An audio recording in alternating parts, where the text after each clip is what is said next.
to India and Ireland, round Africa and back again. We don't really need to know just where we'll go. Maybe Canada, then to Brazil, then through the Alpine foothills. All I really want to know is, can we go? Oh baby, can we go? Round and around the globe. Welcome to Take Me With You, episode 136. I'm Ryan. And I'm Cheryl. We are two well-traveled people who want to go everywhere. But that's not going to happen. Instead, for the last couple of years, we've been traveling vicariously by inviting guests to share their unique travel stories with us. It's been awesome, and our podcast has been all over the globe.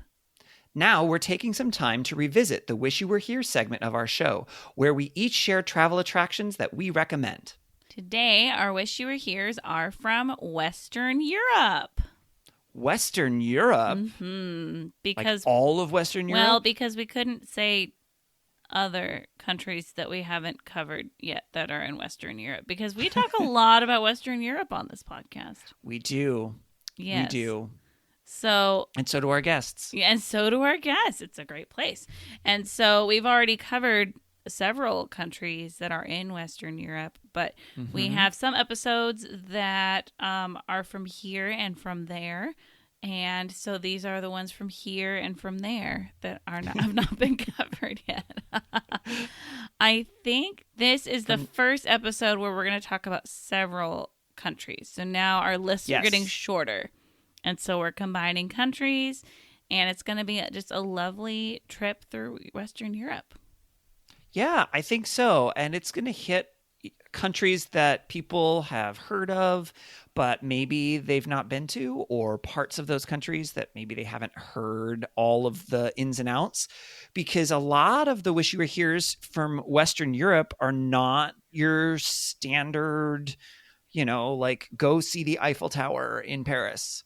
There are some less known things, which I think is kind of cool to give some other ideas of cool things to see if you're going to Western Europe.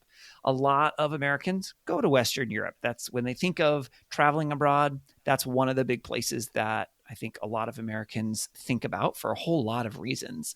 But there's a lot to do and to see beyond your standard tourist things. And so that's what I appreciate from our guests and from some of these Wish You Were Here's, that they're not just all of the standard things. And there's some really cool, interesting sites that you can get some ideas for your next trip, assuming that, we ever travel again.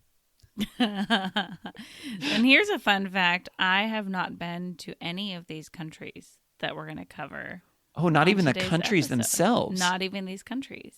Oh, that's super exciting. So I'm going to be taking notes, because I have some new places to visit.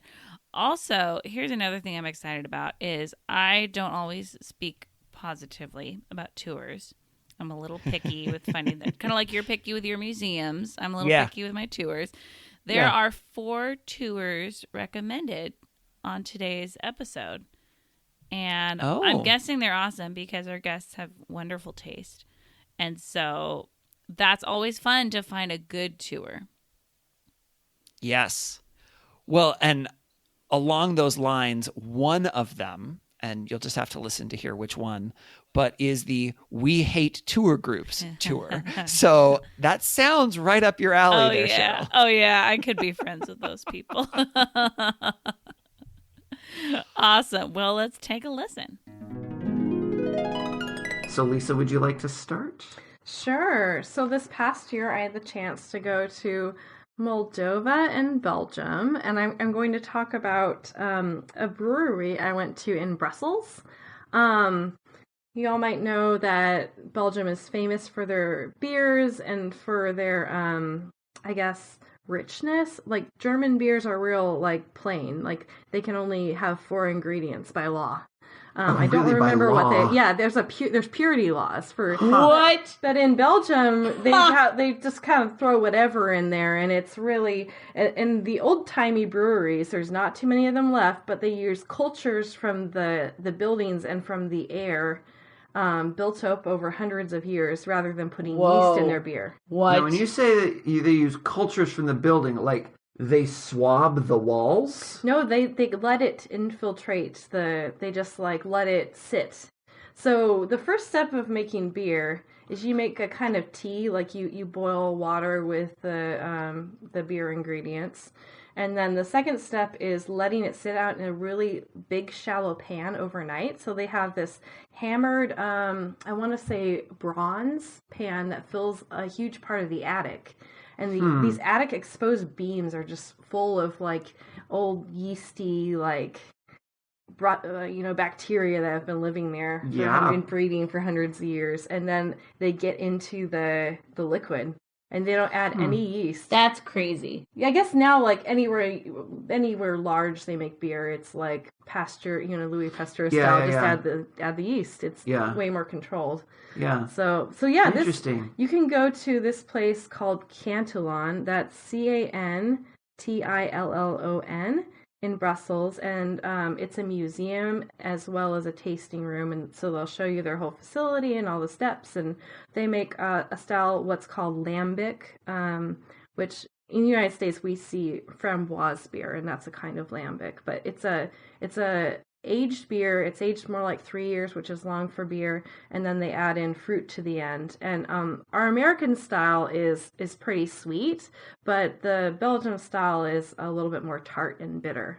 So I think Cheryl would like it, actually. Yeah, I would. But that was pretty fun. Like, it's like if you like beer, you like it just because you get to taste the beer and it's interesting. But it's just interesting, like historically and scientifically as well. So, wow. Interesting. Yeah. Cool. That's so fun. Michaela, what would you like to do for your Wish You Were Here? Oh my gosh. Okay, so my Wish You Were Here is paying homage to the last episode that I was on when you guys planned my trip to Belgium. Because you guys suggested that we go to Bruges, and holy cow. I highly recommend that everybody that is in the Belgium vicinity go to Bruges. It is so quaint and adorable, and there's this like little river that runs through town. We did a little like a boat cruise tour thing, and it was totally worth it. I mean, I don't know, it was maybe like €10 or something per person. It wasn't that long, but just getting to see the city from a different perspective, I feel like is so much fun. And they took us by, there's like I'm going to call it the wrong thing. It's not a monastery, wherever the monks are that they live. Not. It's a monastery. I feel like, Monastery. That's where the monks are? Okay, so the nuns are in something else? Okay. Convent. It's a monastery. Thank you. You guys are so wise and insightful. Or a nunnery if you're Shakespeare. There we go. Get thee to a nunnery. Yep. Indeed. So we like cruised by a monastery while we were on the boat and I found out, Jimmy of course knew this well beforehand, that those monks in that monastery brew their own beer. And so this town, this village is, they're like super well known for the beer that these monks brew. And I was like, mind blown. But it was also like a really cool monastery to see from the water. Like, just, let's cruise right on by a monastery. Like, who does that? We do that, evidently. People can do that. So we got out of the boat and, like, walked over to the other side of the monastery, and there's this, like, open food court kind of area that is just an open area to hang out and sample the beer that these monks have made. And then they make you, like, sausage and mustard and all the delicious things. Like, I ate the delicious food, and Jimmy drank the beer that evidently was delicious, but I wouldn't know. But it was such a fun, like, I don't know, it was such a unique experience to get to see from the water level and then also just be in the city. So we were only supposed to be there for one day, and we fell in love with the town so much that we were like, let's change our plans and stay here for the night. And it was totally worth it. Yeah. That's a good review. Yeah, definitely highly recommend going to Bruges and staying at least for one night. Yeah. I need to listen to that episode again where we suggested that. Neither of us have been to Belgium, so we went off of research. Yeah. Mm-hmm. So excellent apparently research. We gotta go there too. Yeah. And if I'm remembering correctly, and I might not be, I think that may be a Rick Steves recommendation. I think that might be where we got it from. Rick. He knows. He does. He knows. Yeah. He But you definitely guys does. did a great job passing that along because we were like, I don't know. I don't even know where to start. And there was one other town that you guys had recommended that was like some medieval town. And we didn't have time to go there because we spent the extra day in Bruges. But I want to go back to Belgium and check that place out. But for now, definitely wish you were here in Bruges. All right. Highly. Nice. Yes. I can't wait. Yes, we After will. Ryan tells me where he's going to take me. We'll take us, Yeah, I so guess. my Wish You Were Here Wish You Were is Here. actually Same in thing. Germany. So I've done quite a few trips to kind of Central Eastern Europe, and we pretty much always fly through Germany. So kind of a Seattle to Frankfurt is the most common. I've also done Seattle to Munich. But there's oftentimes a really long layover, like 8 or 9 hours. And for me, I am not going to sit in an airport that long unless I absolutely have to. If I'm in another country for 9 Nice. hours, that is plenty of time to get out of the airport and experience another country, even just a little bit. So Frankfurt... And I had been outside of the Frankfurt airport several different times and kind of done some walks along the river and seen a whole bunch of different things. But I was on my way home from a trip and I was by myself. And I was like, okay, I've got this 8 hours. I think it was more like 7. But I was like, okay, I want to find something to do. I'm by myself. So it's going to be something that I know I'll enjoy and that it doesn't matter if anyone else would care. And so I went and I found that they have a natural history museum. And so cool. I took the train and got off one stop too early, so walked a little bit longer. And it was amazing. I know that there's some museums like this on the East Coast, but I'd never been in one before. I walk into the main hall and I felt like I was in a movie. Giant dinosaur skeletons everywhere. There was a T-Rex and a Stegosaurus and a Triceratops and a Brachiosaur and pterodactyls hanging from the ceiling, like these full skeletons of these dinosaurs. It was unbelievable. I literally just kind of stood there and stared for like a minute because I was just so in awe of it. And then I got to go around, and that was just the main hall. And then there were all of these little offshoot rooms that were all these different themes, and they had thousands of fossils of dinosaurs and of like aquatic dinosaurs and of frogs and all of these different things. Then they had skeletons of whales, and they had a blue whale heart, not just a skeleton, like the actual heart of a blue whale, which is bigger than my entire torso. And it was just like there were all of it was so cool. And I didn't even have enough time to see the whole thing. I just did basically one level, and there were 2 more levels that I didn't even get enough time to go to just because I had to make it back in time for my flight. But it was phenomenal. I absolutely loved it. And so if you've got time to kill in Frankfurt, which if you're flying through Frankfurt, chances are good you probably will, definitely take the time to go to the Natural History Museum. It's amazing. Cool. Oh, that's awesome. Yeah. Oh, man. Just add it to the list. Right? Wish you were here. All right, Ryan, what's yours? So my Wish You Were Here is in Frankfurt, Germany. Frankfurt has never been my destination, but I have been through that airport many, many times, often with a long layover. When I say long, I mean 8 or 9 hours. And All right. the airport itself is huge and not very accommodating or comfortable. So if I have a layover that long, pretty much anything 6 hours or over, I'm leaving the airport. Not just because I'm not a huge fan of the Frankfurt airport itself, but also because it's like, hey, it gets you out of the airport, gets you to get into the country to kind of experience some things walking around. It's always nice. So there's a lot of real cool things to walk around and do in Frankfurt.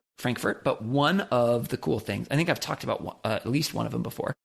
Yeah, you shared about the Natural History Museum there. Exactly, which I loved. But this one is a little bit more serious. And Frankfurt has some Holocaust memorial sites. And one of the things that is really cool that I've been to a few times is I think they call it the Holocaust Memorial Wall. And it's just along a street, and it's this big, huge, it's like, I don't know how tall it is, maybe 6 feet, 6.5 feet tall. And it's just, a stone kind of concrete wall. And it's really, really long. And they have these little tiny metal, they're not squares, they're like rectangles, but they're like a rectangle cube. I don't know the name of a rectangle that's a 3D, because it's not a cube, because that's a square. I don't know what you call that. Anyway, a rectangle cube. That's what I'm calling it. Anyway, and they're metal, and they're, I don't know how many, like 4 or 5 deep, like going from the top of the wall down to maybe about like chest height, the lower chest height, depending on how tall you all are, of course. And then it goes down the entire length of the wall, which is like a full slitty block. And on each of them are names of Holocaust victims. And there's just name after name after name after name. And there are, it'll have like, their name, and then I believe the camp that they were at, and then their birth date, and then I think also the day that they died, if they died in one of the camps. And then people will go by and they'll just put rocks on top of them, sort of as a remembrance of them. And so there's just many, many, many. And one of the ones, and I did find it one of the times I was there, Anne Frank. There was actually a box for Anne Frank and her family as well. So it's definitely somber, and there aren't like a bunch of plaques explaining it. It's not a museum. It's just, down one of the roads. And then like on the other side of the wall is an old Jewish cemetery. And when you go in, it's very, quiet and serene, which is really nice. But you can also see a lot of the headstones and things had been broken and like, vandalized, but that's not like I would think of like with, graffiti or things like that, but just like broken and split apart and kind of destroyed. But there's still pieces there, from the time where, Jews were being, oppressed. But the city of Frankfurt has kind of turned it into a memorial and a remembrance, of that, and to try and, kind of be respectful of all of those, the Jews, who had lost their lives and been impacted by that time in history. So, it's definitely worth going in and looking at, and just to see, you hear numbers, of course, like the number of Jews that died in the Holocaust and things like that. But to have a visual, and this is obviously not all of them, but just to have a visual that kind of goes along with it, I think has an additional impact, and it helps you kind of conceptualize it in a very different sort of a way.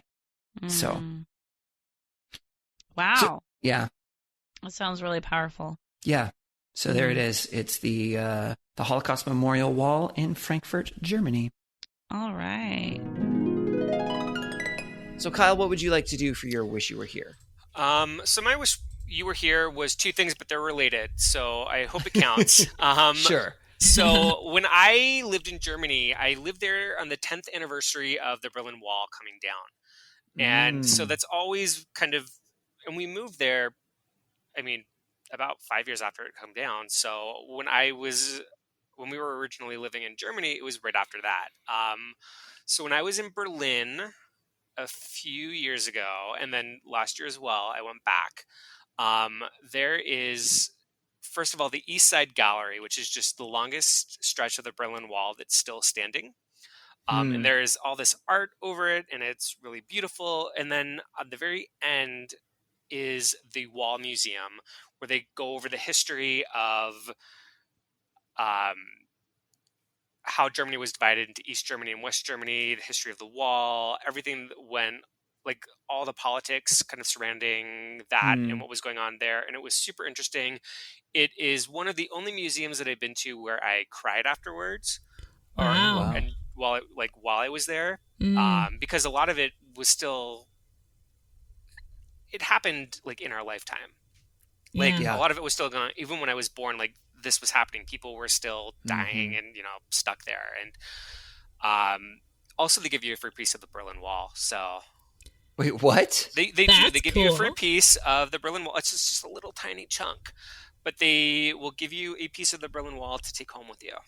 So is this like chocolate samples where you try to find the biggest one that's like less of a sample and more of a full piece? So there are plenty of kiosk stands around there where you can try to pick out your biggest one. Here they give you like a little plastic baggie. They're already made with just like a little piece, teeny tiny, like about the size of like a pebble you would find outside.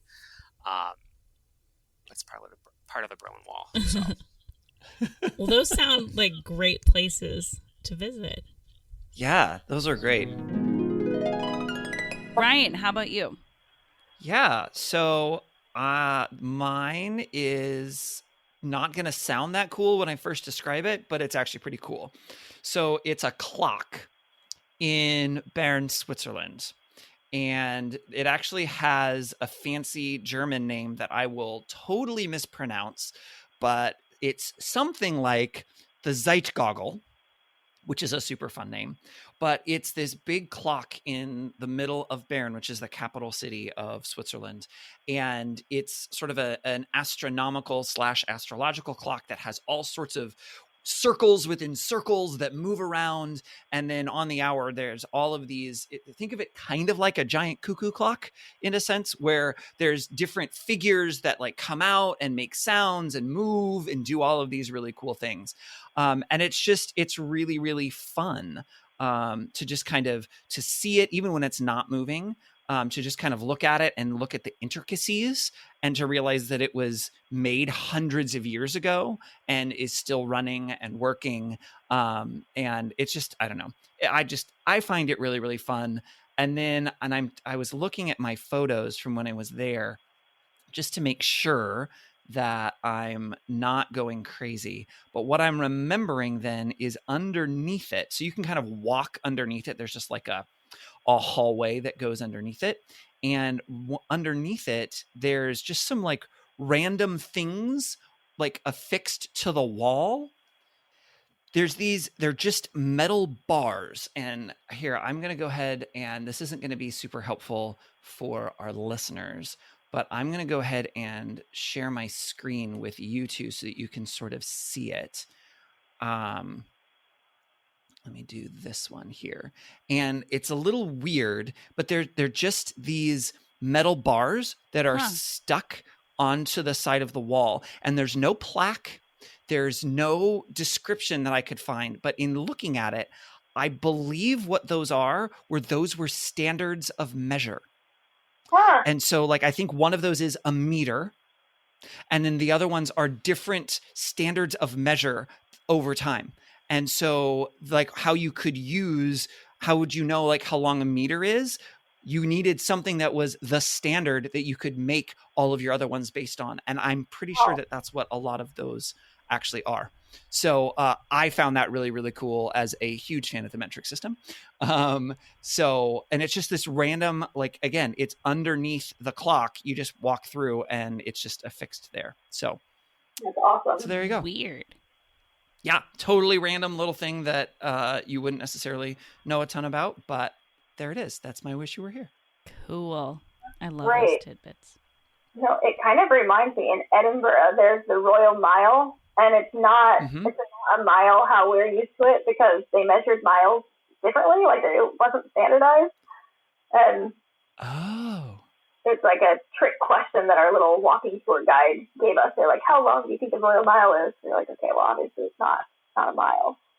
So I don't remember if it's longer or shorter. I just remember that it's different, and it's because it took time for all these measurements to become standardized. And then the U.S. still something different. But. Yeah, well, yeah, that's a whole other issue. But yeah, interesting. That's cool. What about you, Ryan? Well, I would like to tell you about a place that I don't think has a name. Like it doesn't have a cool name like Boston Common that I can share, but it is in Bern, Switzerland. So that's cool in That and of is itself. But it's just this like little offshoot that I just kind of found wandering the city. In Bern, there's like the main kind of road that goes through the main central part of town where you can see the clock that I shared in a previous Wish You Were Here. And it's really just kind of the main thoroughfare that you can kind of walk down. And if you walk south down that, eventually you'll get to a bridge that goes over the river. And then where that bridge ends, at the end is the Einstein Museum, which I've also talked about because it's amazing. But just before you get onto the bridge, on the north side of the river, if you're walking south, you would turn right. But for those of you who are north, south, east, westers, it would be west. And you go west right as the bridge is starting to kind of like become a bridge, if that makes sense. Okay. And you just kind of walk off to the side there, west a little bit. There is a beautiful view over that valley, where you can see kind of the hills and mountains on the side. You can look down over the valley, and there's just kind of this kind of open area. It's not really a park. It's not big enough to be a park. It's not grass. It's just kind of this back behind building area, but it's open and overlooks it. And Cheryl, just because I can, I'm going to show you a panorama picture that I took while I was there to give you an idea of what I'm talking about. Oh, that's gorgeous. Is that not beautiful? Wow. Yeah. Oh, that's so pretty. Yeah. So it really is beautiful. And of course you can see the Einstein Museum, which almost looks a little bit like a castle there in the background. But so it's not anything amazing. It doesn't cost anything, but it really is a beautiful, beautiful view. And so it's worth taking a few extra minutes and pulling off to the side. Or I think the back of a restaurant is over here on the side. So maybe there. Yeah, maybe you grab a snack or like a coffee or tea or something and just kind of sit and just watch the beauty both of the city and of the river and the valley and all of that stuff there. So again, I don't have a cool fancy name for it, but I think it's beautiful enough that it's worth it. Awesome. How about you, Ryan? So mine is in an odd way similar to Sarah's. It's not a bike tour, but I've been to Slovenia a number of times, but one of the times that I went, I was there for like 5 weeks. And during that time, I wanted to get together with another friend that I had met one of the previous times, but he was in Germany and we were in Slovenia. And so Salzburg, Austria was actually like a halfway point. So me and another friend to go to Austria. Well, yes. Yeah, sure. And so me and another friend rented a car and we drove up to Salzburg, and then he took the train over, I think from Munich, I think is where he was. And we met in Salzburg. We were only there for a few hours. And so I was looking at bike tours because I've done bike tours before and I actually really enjoy those. So I was like, oh, maybe we could do a bike tour. And we were looking, it was like, okay, but the weather was kind of iffy. It was cloudy and like threatening rain and stuff. And then I don't remember if I had researched it online or whatever, but somehow I had found that they do Segway tours. What? Wow. Yep. And I had ridden a Segway before in college. And I was like, it's super fun. And so I was kind of like, well, it's not super cheap, right? It's more expensive to do a Segway tour than it is to do a bike tour. But you can cover a lot more ground a whole lot faster because the Segways go fast, pretty fast. And so I was like, I don't know, it's up to you guys. It's more expensive. Like, I've got it in my budget, but if you guys don't, it's okay. But I convinced them, I guess, to do it. So we did a Segway tour around Salzburg. Oh my gosh. And it was so much fun. It was so much fun because you've got this silly little helmets on and you have to like learn how to balance and drive. Actually, the hardest part about riding a Segway is staying still. Because if you lean one direction, you start to move that way. So the hardest part is learning to not move. And so on our That would be and then hard. our tour guide was hilarious. And so it was just me and my two friends, and then I think like one other family that ended up wanting to do it. So it wasn't super big. And we just kind of drove around, and it was somewhat toury. Like, he told us some things, like we stopped at the outside of the Abbey that they film in Sound of Music. Cool. So there, I've got a really dumb picture of me and my two friends on our Segways outside of the gate where they do that, which is just dumb. But like, so there's tons of like, it's really steep. There's like a mountain hill, like in the middle where there's like a castle sort of a thing. And so instead of having to like walk up that or bike up that, we just segwayed. I don't know if that's the word. Up and down. And it was super fun. It started raining partway through. And so we were drenched, but it didn't matter because we were on Segways and it was super fun. So that would be my wish you were here, because it was super, super fun. I wait to see Salzburg just for a couple hours. Okay, they sound so terrifying, though. Are they they're scary? not. Really? No. Like, it's not this, oh my gosh, I'm going to fall over. No, it's definitely not, because you really are in control of it. Okay. Right? Like, again, at least at the tour that we did, it was probably 20 minutes at least before we were allowed to leave sort of this main area outside the little shop. We had to like go through and like try some things out and try, go this fast and now try to do this sort of a thing. And they had helmets for us. And I mean, there were a couple of times where it's like, oh, I'm going the wrong way or whatever, but you can always just slow yourself down if you don't feel like safe or comfortable going as fast. But it was really, really fun. Yeah, I've never done that. Awesome. And I am going to tell our listeners, this is not a dig at you, Ryan. I need to say this for our listeners to understand. Ryan's not super athletic. So no. When Ryan says that it's not hard, like, I feel like I can trust that. Okay. An activity That's for true. everyone. Yeah, if I say it's not hard, and if it doesn't require a whole lot of, I'm not a particularly coordinated person either. So yes, I think that is valid, Cheryl. If I can do it, then really anybody should be able to do it. That's awesome. Oh man. So there you go. Some science, I don't know, equation, what do scientists even do? Then I wouldn't trust it to say like it's not hard. But with this, it's different. Yeah. I don't know. What do scientists do? Experiments? Yeah. Okay, Tests. sure. Yeah. Yeah. Those things. Yeah. Studies, reports. Yeah. All of the hypothesis, test tube. What are other flask. science words I know? Beaker. Photosynthesis. Yeah, that's a word. A Bunsen burner. Ooh, there we go. Guys, we are rocking this. That's one way to look at it. I just made Ryan facepalm, and I'm feeling really good about myself. No, I didn't right facepalm. now. I'm rubbing my forehead. It's not quite the same. Sure. How about you, Ryan? What's your wish you were here? So I'm going to go out to Austria for mine, and I'm going to talk about, and I'm going to mispronounce it, so I apologize, but Schönbrunn Palace in Austria. And I think in the past we've talked a little bit about Versailles on this podcast and how unimpressed I was, not because Versailles is not impressive, because it is impressive, but because the number of people was oppressive for me, at least when I went. And there were just so many people that were crammed into these tiny rooms that it felt like I couldn't really enjoy it or walk through it, a reasonable pace or anything like that. Well, Schönbrunn Palace is very, very similar to Versailles.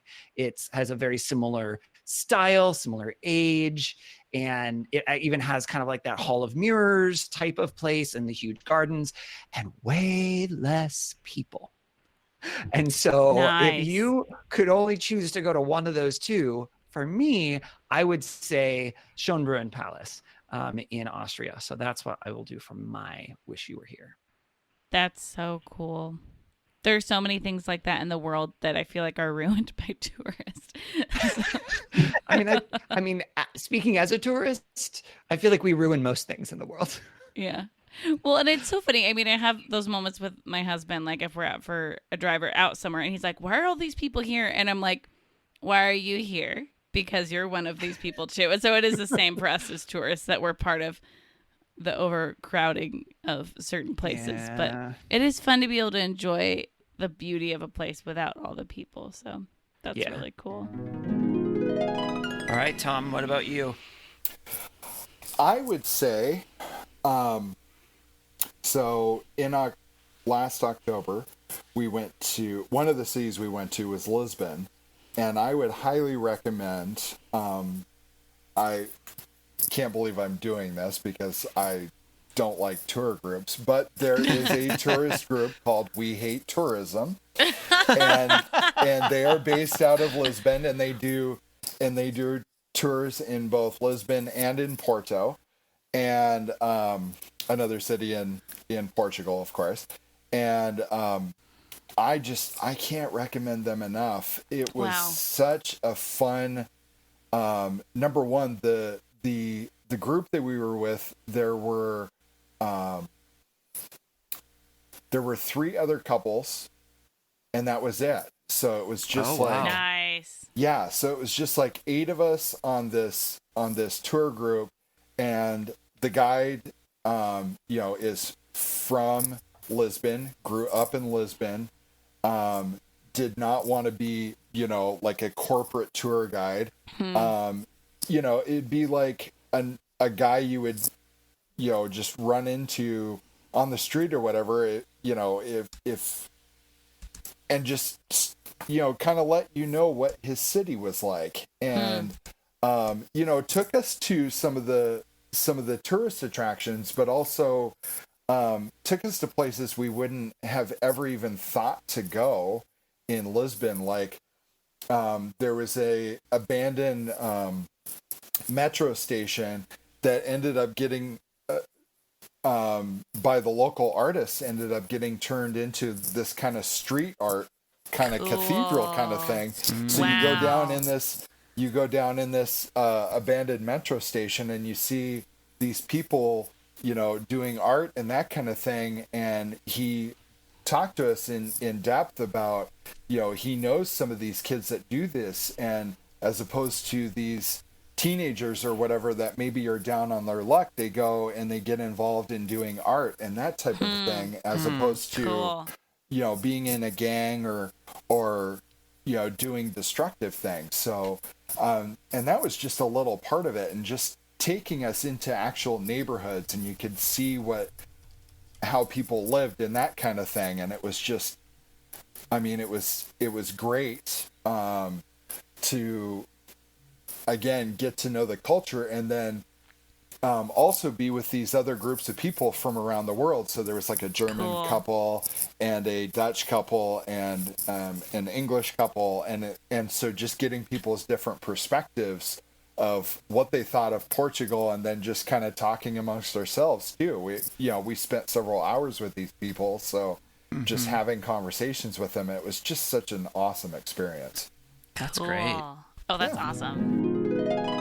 Christy, what would you like to do for your Wish You Were Here today? Well, I guess that was kind of my unplanned segue.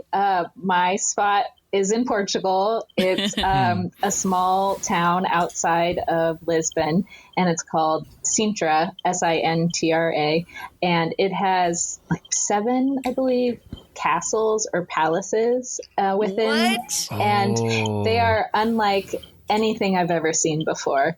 And I was blown away. It was just, it felt magical. And, for having traveled a lot, it's unusual to find something that you've just never experienced. And oh my gosh, I'm looking at pictures of the castles. They're great. Each one is colorful. Yes, completely different, and they have such rich history. It's a really cool place to explore. Okay, now I gotta go to Portugal too. My one recommendation would be, one of the most popular is the Pena Palace, which is probably the first one that came up for both of you when you Googled it. Don't buy the ticket to go inside. Personally, we didn't find that it was worth it. You can still explore all of the grounds without a ticket. And I think we waited in line for 3 or 4 hours, so we didn't get to explore the other castles as much because we spent so much time at this one place. But it's also only like a less than an hour train ride from Lisbon, and so you could easily go back another day if you wanted to. Oh, yeah.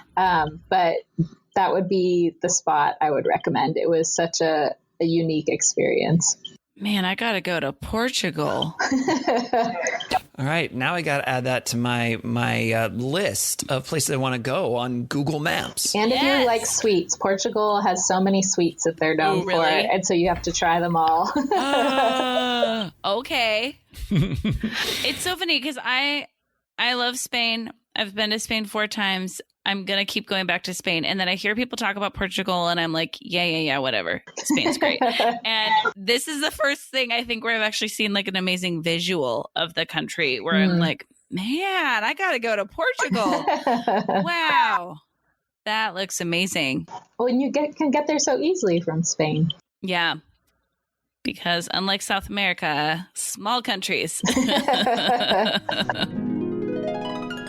Well, that was fun. Yeah, it was. We would love it if you would follow us on social media. We are at Timwy Podcast. That's at TMWY for Take Me With You Podcast. We are on Facebook and Instagram and Twitter. You can also email us at timwypodcast@gmail.com. Tell us, what are your wish you were here's for this location? We would love to hear that. You can also call us and leave us a voicemail at 406-763-8699. Or if it's easier to remember, 406-POD-TIMWY. We would love it if you would rate and review our podcast to tell other people what you think about it, subscribe to make sure you don't miss an episode, and share about this episode on your social media. As always, thank you to Beth Reed Miller for the awesome artwork. You can check out more of Beth's artwork at Beth Is Something. And thank you to Erica Corbin for the use of her song Round the Globe. You can listen to Erica's music wherever music is sold or streamed. That's all we have for this episode. So until next time, remember to take me with you. Take me with you. Can we get a sailboat chasing down the sunset as we float round and round the globe? Salty air and balmy nights, guided only by the lights above, and a little love. Oh, the world is out there waiting to explore.